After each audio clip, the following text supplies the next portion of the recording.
perfect families don't exist. I learned that truth watching my father practice his mayoral campaign speech in front of our antique mirror, his face twisted into that practiced smile that never quite reached his eyes. The same smile he wore now, standing at the head of our mahogany dining table, raising his crystal wine glass.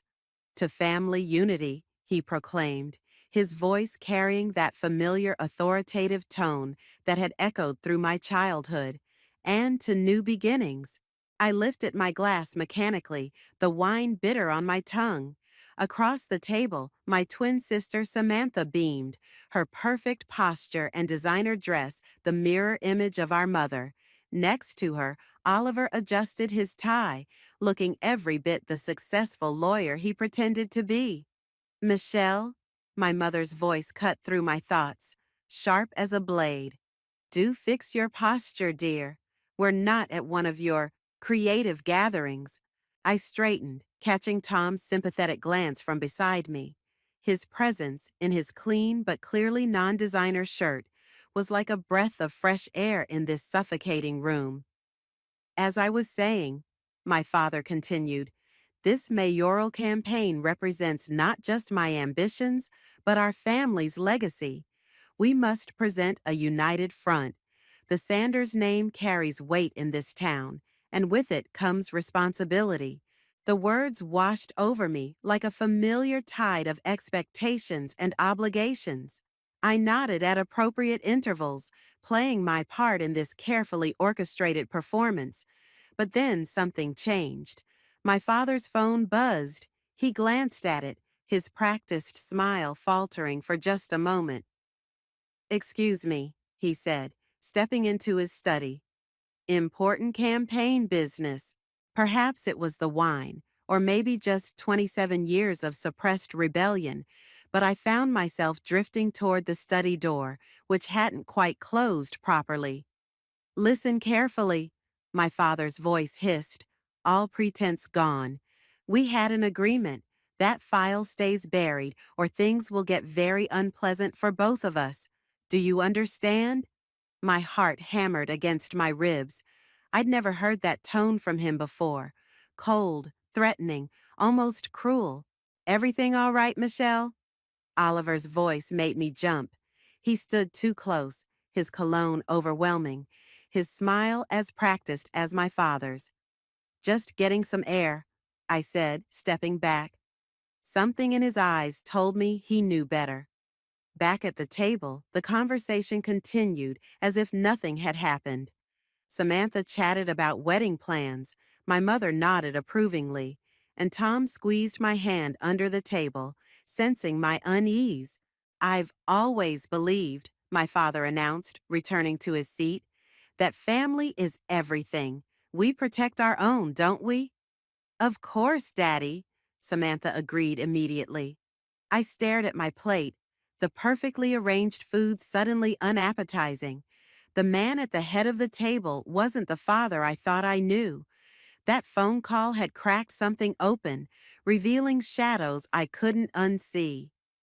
Michelle? My father's voice carried a note of expectation. Don't you agree? I looked up, meeting his gaze. For the first time, I saw something there that made my skin crawl. A warning, perhaps, or a threat. Yes, I heard myself say, the lie tasting worse than the wine. Family is everything. Later that night, as Tom drove me home, I couldn't shake the memory of that phone call, of that unfamiliar cruelty in my father's voice.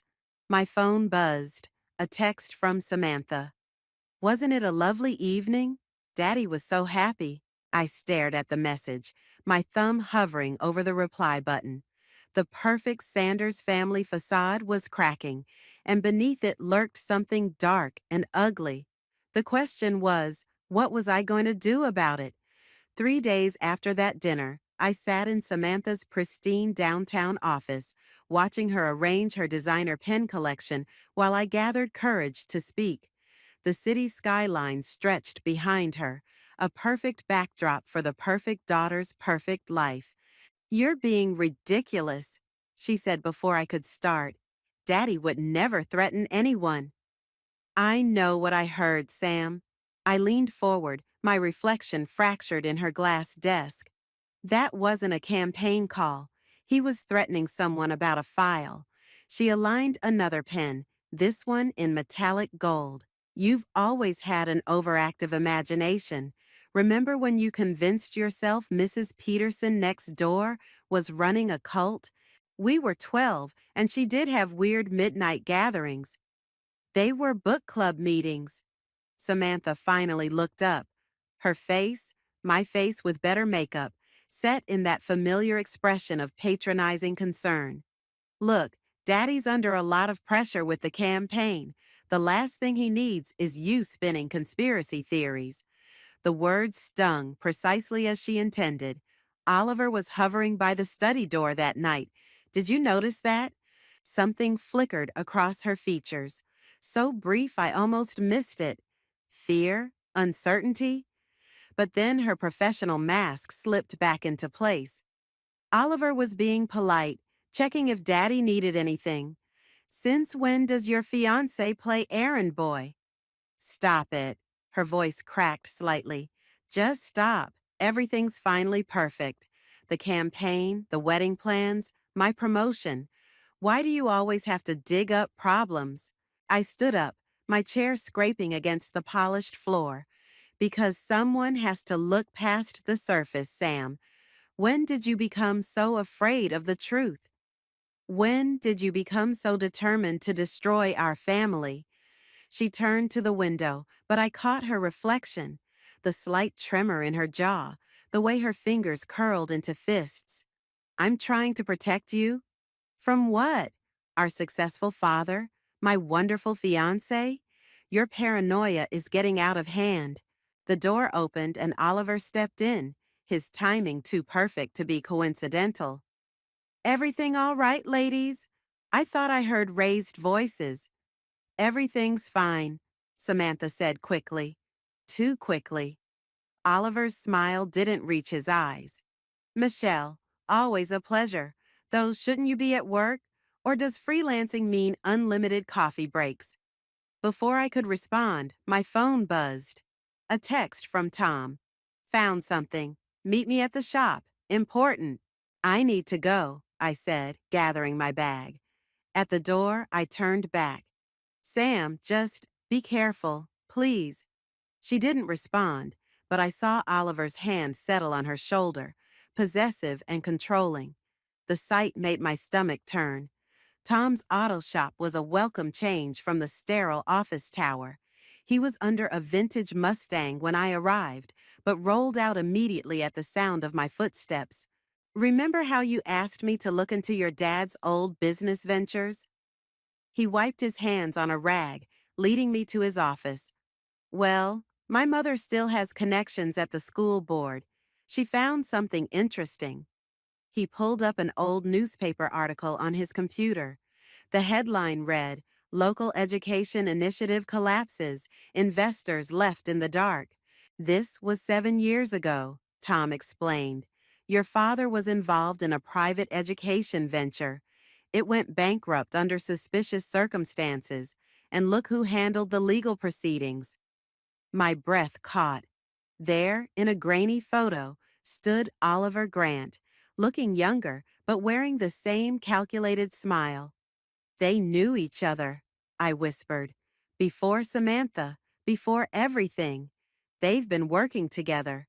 Tom squeezed my shoulder. There's more. The missing file your father mentioned? I think it might be connected to this. The bankruptcy proceedings were sealed, which is unusual for a private education venture. I stared at the screen, pieces clicking into place. Oliver's not just marrying into our family by chance, is he? Doesn't look like it. My phone buzzed again, another text from Samantha. I'm sorry about earlier. Maybe you're right. Can we talk? I showed Tom the message. What do I do? He studied it for a moment. Be careful. If we're right about this, you're dealing with people who've been playing a very long game. I nodded, typing a response to my sister while my mind raced with possibilities. Whatever game our father and Oliver were playing, they hadn't counted on one thing. They weren't the only ones who could dig up the past. The sealed bankruptcy files were like a splinter in my mind, impossible to ignore. I'd spent a week digging through public records, following paper trails that seemed to lead nowhere. Then Margaret, Tom's mother, called with news that changed everything. The school board keeps backup records, she said, her voice crackling over the phone. Someone tried to delete the originals, but they missed these. Michelle, it's worse than we thought. 2 hours later, I sat in her kitchen, staring at documents spread across her worn oak table. The numbers didn't lie. My father and Oliver had siphoned millions from the education venture, leaving dozens of teachers unemployed and hundreds of students stranded mid-semester. Your father was clever, Margaret said, tapping a document. He used shell companies, made everything look legitimate. But Oliver, he got sloppy, left a paper trail. My hands shook as I gathered the evidence. I need to confront him. Michelle. Margaret's hand covered mine. Be careful. Men like Oliver don't take kindly to being exposed. I found him at his law office, working late as usual. His secretary tried to stop me, but I pushed past her, my heart thundering against my ribs. Oliver looked up from his desk, that practiced smile already in place. Michelle, what an unexpected pleasure. I dropped the files on his desk. 7 years ago, you helped my father steal millions from an educational project. Want to tell me why? His smile didn't waver, but something cold crept into his eyes. Those are serious accusations, and privileged information, I might add. Is that why you're marrying my sister? To keep your secrets safe? He stood slowly, buttoning his suit jacket. You know, Michelle, you've always been the problematic twin, never knowing when to leave well enough alone. He walked to his office door, closed it softly. Your father warned me about you. Stay away from my sister. Or what? He picked up the files, flipped through them casually. You'll expose us? Destroy your father's campaign? Break Samantha's heart? He leaned closer, his cologne suffocating. Think carefully about your next move. I already have. I pulled out my phone, showed him the recording icon. Every word, Oliver, every threat. For a moment his mask slipped. Rage flashed across his features, transforming him into something ugly and familiar, the same expression I'd seen on my father's face during that phone call. You stupid girl. His voice was barely a whisper. You have no idea what you're dealing with. Your father and I built something valuable from those ashes. The connections we made, the influence we gained, it's all part of a bigger picture. A picture built on theft and lies. He laughed, but there was no humor in it. Ask yourself this: if you expose us, what happens to Samantha's career? Her reputation? The Sanders name might mean nothing to you, but it's everything to her. My phone buzzed, a text from Tom. Where are you? Not safe. Get out now. You're right about one thing, I said, backing toward the door. The Sanders name means nothing to me, not anymore. Think about tomorrow's headline, Oliver called after me. Mayoral candidate's daughter makes false accusations. Who do you think they'll believe? The respected lawyer and university dean, or the rebellious daughter with a history of causing trouble? I made it to the elevator before my legs gave out. My phone buzzed again. Samantha this time. Where are you? Oliver just called. He's worried about you. The doors opened to reveal my father standing there, his campaign smile firmly in place. Michelle, he said, stepping inside, we need to talk about your recent activities. As the doors closed, trapping me with him, I realized Oliver's warning hadn't been a threat. It had been a promise, and now I was about to discover exactly what I was dealing with. My father pressed the emergency stop button. You've become a liability, he said, his voice eerily calm. And in this family, We deal with liabilities very carefully. The elevator hung suspended between floors, and with it, my last illusions about the man I'd called father for 27 years.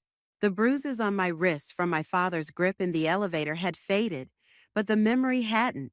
3 days of hiding at Tom's place, jumping at shadows, wondering if every passing car belonged to Oliver or my father. The evidence sat in a safety deposit box downtown. My insurance policy, Tom called it. Margaret brought coffee and newspapers each morning, her face growing grimmer with each campaign headline. Today's read: Sanders leads polls, family values platform resonates. You could leave town, she suggested, not for the first time. Start fresh somewhere else. I watched Tom through the window, working on his beloved Mustang. And let them win? Better than letting them hurt you. My phone lit up with Samantha's 20th message. Please come home. We can fix this. The doorbell rang.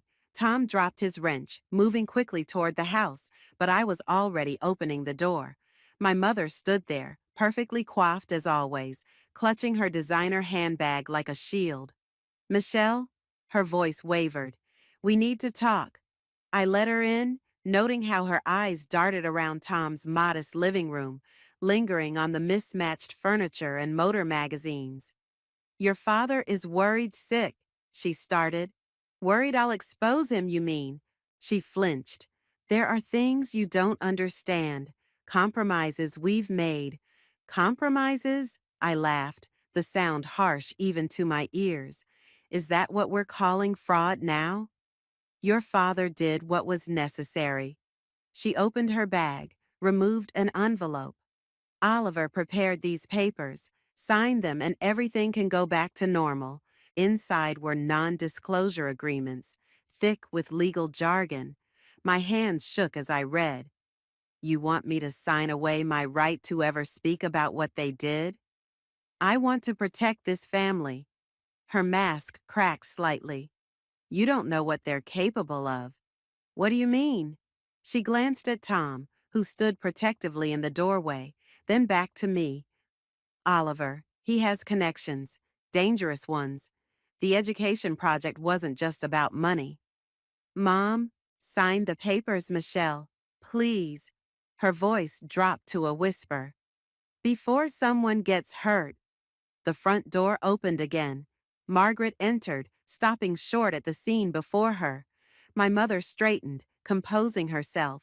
Carol Sanders, Margaret said coldly. Still doing Richard's dirty work, I see. Margaret Reynolds, my mother's tone matched hers.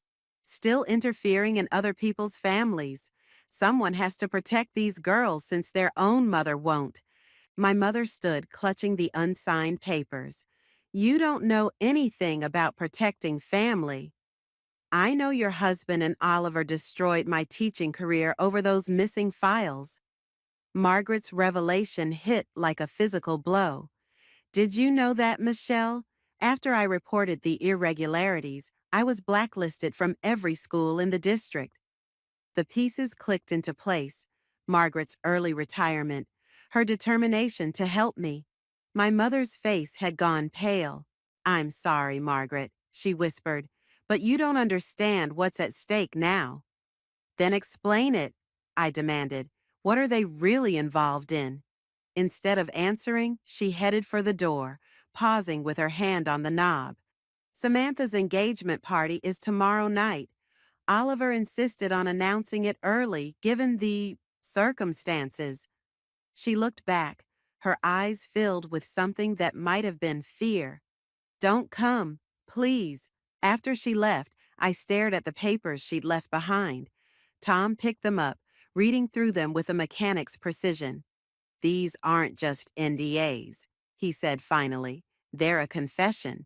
If you signed, you'd be admitting to making false accusations for personal gain. My phone buzzed again, not Samantha this time, but Oliver. Your mother delivered my message. Choose wisely.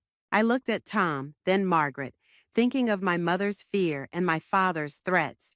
The truth about their corruption could destroy them, but the cost might be higher than I'd imagined. The engagement party, I said slowly. That's where everything connects. Oliver's rushing it for a reason. Michelle, Margaret warned, don't. I need to be there. I picked up my phone, typing a response to Oliver. Time to end this game. The engagement party glittered with false promises. Crystal chandeliers cast shadows across familiar faces, turned strange, while waiters circulated with champagne that cost more than my monthly rent. I adjusted the recording device hidden beneath my dress, feeling the weight of the evidence in my clutch. Samantha spotted me first. She broke away from a cluster of well-wishers, her designer dress rustling as she approached. You shouldn't be here. You texted me 20 times asking me to come home. That was before. She glanced over her shoulder at Oliver, who watched us from across the room. Things are complicated now. They're about to get more complicated. I pulled out the bankruptcy documents. Did you know about this? Her fingers trembled as she took the papers, her engagement ring catching the light. Michelle, please, not tonight. When then? After you marry him? After he and Dad destroy more lives? You don't understand. Her voice cracked. Oliver explained everything. The bankruptcy was necessary. Those teachers, including Margaret, they were involved in something dangerous. Dad and Oliver protected the school. Is that what they told you? I studied my sister's face, seeing the doubt beneath her practiced smile. Or is that what you need to believe? Oliver materialized beside us, sliding an arm around Samantha's waist. Ladies, you're attracting attention. Good. I raised my voice slightly. Let's attract more. Tell everyone how you and my father. Careful, Oliver interrupted, his smile never wavering. Your mother warned you about consequences. Are you threatening me at your own engagement party? I'm reminding you that family loyalty goes both ways. He took the documents from Samantha's hands. Speaking of loyalty, did you know your boyfriend's been looking into offshore accounts, following money trails he shouldn't? My heart stopped. What did you do? Nothing yet. Tom's garage is struggling, isn't it? Be a shame if his licenses were revoked, or if Margaret's pension suddenly disappeared. Samantha's face went pale. Oliver, you said no one would get hurt. No one has to get hurt. He tucked the documents into his jacket. Right, Michelle? Before I could respond, my father's voice boomed through the speakers. If I could have everyone's attention. He stood on the small stage, campaign smile firmly in place. Tonight, we celebrate not just love, but family. Oliver isn't just marrying my daughter. He's joining our legacy of service to this community. The crowd applauded. I watched my mother dab at her eyes with a monogrammed handkerchief, the perfect picture of maternal joy. But her hands shook. Michelle! Samantha grabbed my arm. There's something you need to know about the education project. It wasn't just money laundering. They were moving other things through the school accounts. Dangerous things. What things? I've seen documents. In Oliver's office. Dad's not just running for mayor to boost his ego. They need someone in position to. Samantha, Oliver's voice cut through the applause. Your father's waiting. She squeezed my arm once, hard, then pulled away. I watched her join Oliver on stage, accepting congratulations and playing her part perfectly. My phone buzzed. A text from Tom. Got into the offshore accounts. You need to see this. But Michelle, be careful. These aren't just local connections. Another buzz. An unknown number. Miss Sanders, we know what you're doing. Last warning. Walk away. I looked up to find my father staring at me from the stage, his expression unreadable. Oliver whispered something in Samantha's ear, making her laugh, but her eyes were desperate when they met mine. The recording device felt heavy against my skin. One press of a button and I could expose everything. But Oliver's threats echoed in my mind. Tom's garage, Margaret's pension, Samantha's safety. My mother appeared beside me, pressing a fresh glass of champagne into my hand. It's not too late, she whispered, to choose family.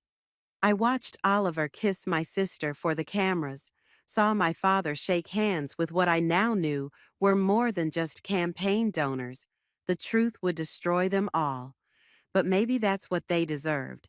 I raised my glass. Decision made. Sometimes protecting family meant burning everything to the ground. The news broke like a thunderstorm. Headlines screamed across every local paper. Mayoral candidate's criminal past exposed. Sanders family linked to money laundering scheme. Education scandal rocks city. My recording from the engagement party, along with Tom's financial evidence, had done its work. I hadn't expected the fire at Tom's garage. Total loss, the fire marshal said, standing in the smoking ruins.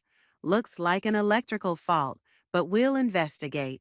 Tom's face was ash-streaked as he surveyed his destroyed livelihood. Everything's gone. The cars, the equipment, my client's projects. The message was clear. Oliver's warning made real. My phone hadn't stopped ringing since the story broke. Samantha's number flashed again, but I let it go to voicemail. The last time we spoke, she'd been hysterical, torn between gratitude for exposing Oliver and horror at the consequences. Your father's at the station, Margaret said, appearing beside me. They're questioning him about the offshore accounts. Good. Michelle. Her voice softened. They're questioning Tom, too, about insurance fraud. My stomach lurched. That's impossible. He wouldn't. Oliver's thorough. He's planted a paper trail. She handed me her phone, showing emails that seemed to implicate Tom in a scheme to burn down his own garage for insurance money. They're coming to arrest him this afternoon. Tom approached, his shoulders heavy. You should go, before they get here. I'm not leaving you. This isn't your fault, he said. But we both knew it was a lie. A sleek black car pulled up, and my father stepped out. He looked older, defeated, but his eyes burned with familiar anger when they met mine. Are you happy now? He demanded, crossing the debris-strewn lot. You've destroyed everything. Your sister's engagement, my campaign, your mother's reputation. You destroyed those things, I shot back. I just exposed the truth. The truth? He laughed bitterly. You exposed nothing. Oliver's connections run deeper than you know. By tomorrow, every piece of evidence you gathered will be discredited. Tom will be in jail, Margaret's pension will vanish, and you'll be the troubled daughter who fabricated lies about her family for attention. Police sirens wailed in the distance. Dad, I whispered, please, don't let them take Tom. Something flickered in his eyes. Regret, maybe, or pity. You chose this path, Michelle. Actions have consequences. The sirens grew closer. Tom squeezed my hand once, then let go. Run, he murmured. I didn't run. I watched them handcuff him, reciting rites he already knew. Watched Margaret turn away, shoulders shaking. Watched my father climb back into his black car, leaving me standing in the ashes of my revenge. My phone buzzed. A text from Samantha. Oliver's gone, emptied our accounts. Dad knew he would. We were all just pawns. Another buzz. My mother. Come home, please, before it's too late. Final buzz. Unknown number. Ms. Sanders, perhaps now you understand the cost of justice. There's still time to recant your story. I stared at the messages until they blurred, thinking of Tom in handcuffs, of Margaret's lost pension, of Samantha's emptied accounts. My evidence discredited, my reputation destroyed, my loved ones suffering, all because I thought truth would be enough to fight power. The fire marshal approached, notebook in hand. Ms. Sanders, we have some questions about your whereabouts last night. Of course they did. Oliver's web was complete. I'd tried to burn down my family's facade, but I'd only succeeded in burning everything else. My father's words echoed. Actions have consequences. I looked at the ruins of Tom's garage, smelling smoke and defeat. Sometimes the price of revenge isn't just burning everything to the ground. It's watching the flames consume the wrong things while the real monsters walk away unscathed. The marshal waited expectantly. In the distance, another police car approached. I had started this fire. Now I had to decide. Let it consume me or find a way to rise from the ashes. I found Samantha in our childhood treehouse, huddled in the corner like we used to hide during thunderstorms. The wooden planks creaked under my weight as I climbed in, the familiar scent of cedar mixing with rain. I kept everything, she whispered, pushing a box toward me. Every document, every transaction, every meeting Oliver had with Dad's connections. I was supposed to destroy them after the wedding.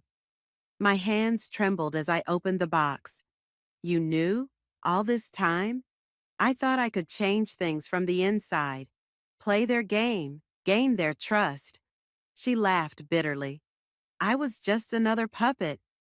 Headlights swept across the treehouse. A car door slammed. They're here, Samantha said. Dad and Oliver. They tracked the missing files to my computer. We need to go.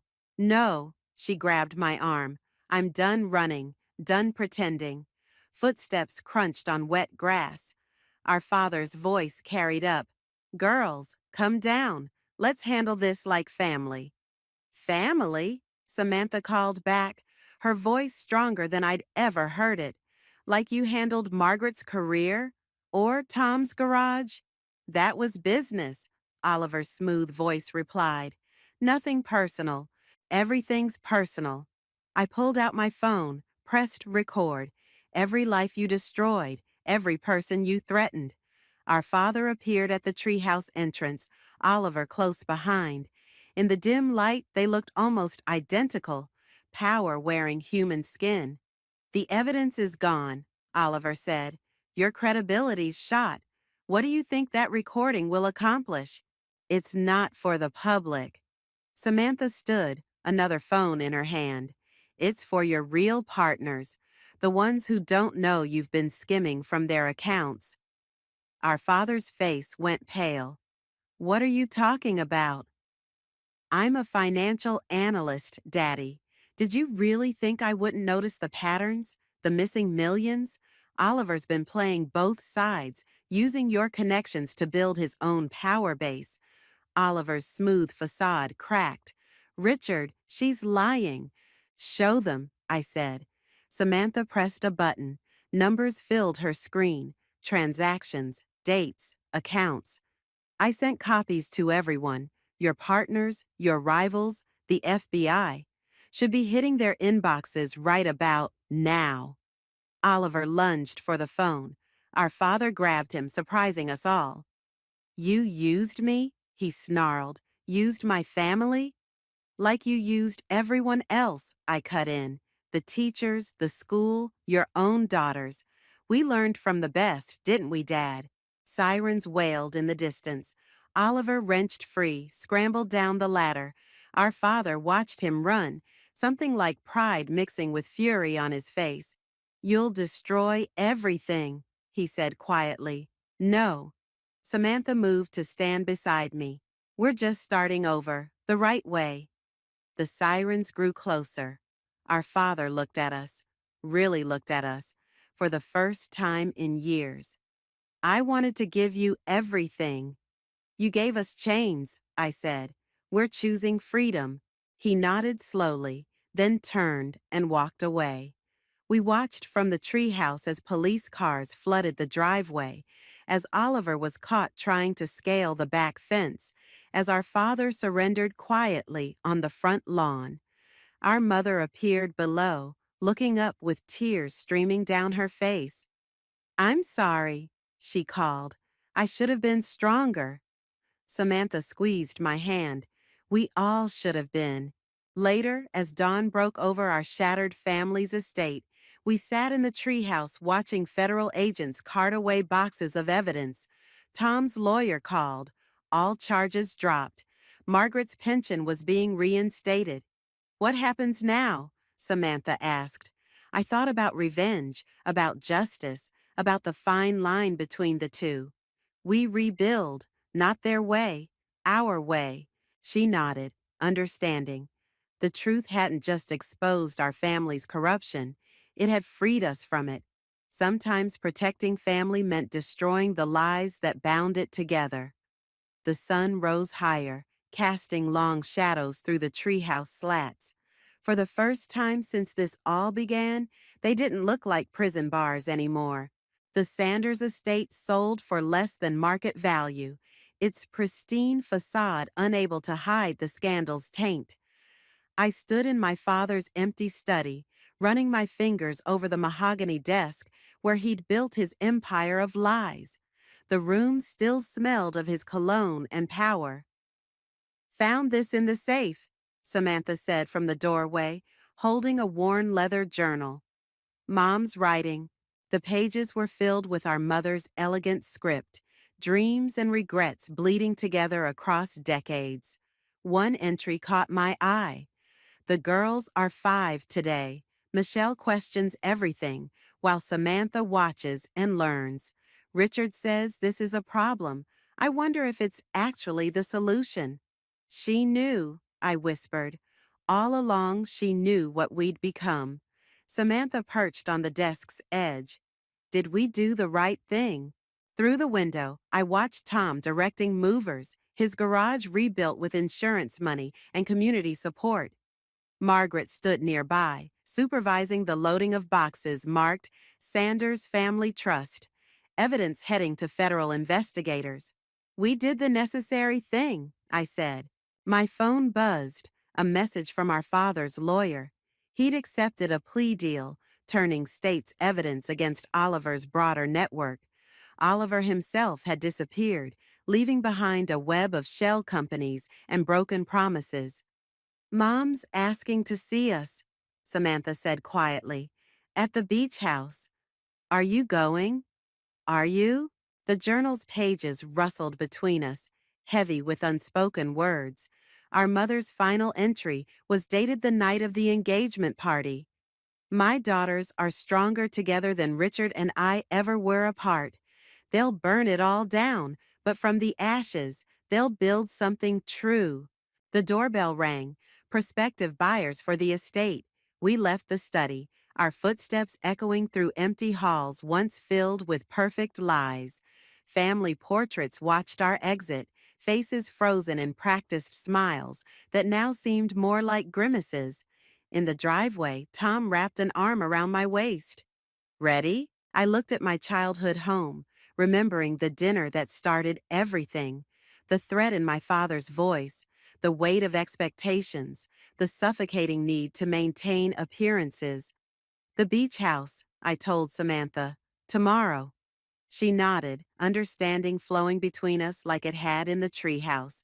Some bridges couldn't be rebuilt, but others could be redesigned, made stronger by acknowledging their flaws. Margaret approached, holding a small box. Found this in the attic. Thought you might want it. Inside was a crude clay sculpture, 2 intertwined figures, barely recognizable as human. Samantha laughed. Our 3rd-grade art project. Mom kept it. Some things are worth preserving, Margaret said softly. I placed the sculpture in my bag, next to our mother's journal. The past couldn't be erased, but it could be understood, integrated into something new. The buyers emerged from the house, talking excitedly about renovation plans. They saw potential where we saw shadows, possibility where we knew secrets lay buried. They'll make it their own, Samantha said, like we're doing. She smiled, a real smile, not the perfect Sanders version we'd been taught. Exactly like that. We left separately, Samantha to her downtown loft, me to the small house Tom and I had bought near his rebuilt garage. The estate's gates closed behind us with a final resonant clang. Tomorrow, we'd face our mother, hear her story, decide what pieces of our old life were worth carrying forward. Some questions would remain unanswered, Some wounds would never fully heal. But as I drove away, watching the Sanders estate shrink in my rearview mirror, I realized revenge hadn't been about destroying our family after all. It had been about destroying the lies that kept us from being one in the first place.